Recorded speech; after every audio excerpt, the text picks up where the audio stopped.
হুজুর কেমন আছেন? আমার একটি প্রশ্ন, আমার বউ আমার সাথে অনেক বেয়াদবি করে, তাকে কি করতে পারি?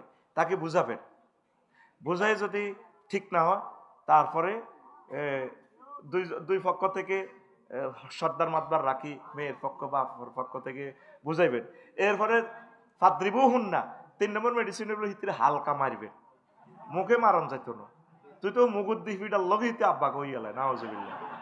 কত দেখি ও আব্বা, ও আব্বা, আমার লগে হাজি দুইজন আরা গেছে, হাজি একজন আরা গেছে, এবার দুইব, এবার দুনগা কাঁদে বোরা, ও আব্বা, ও আব্বা কইলাম শাসি কারে আব্বা কর, এবার আরে বুঝি আব্বা কর না, হেমিয়া মরি গেলে তো হেমিয়া ছেলেরা আব্বা কই কানবে, এল্লা কান্দি গেছে।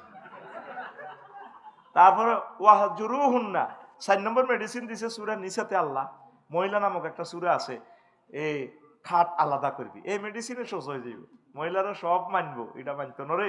এই কারণে আবু ভাইয়ার আফসারি বেবি আর একটা করতে হারেন না, আহা রে নসিব রে, কারণ এটা মানতো না, জীবন দিয়ে লাগবে তারা।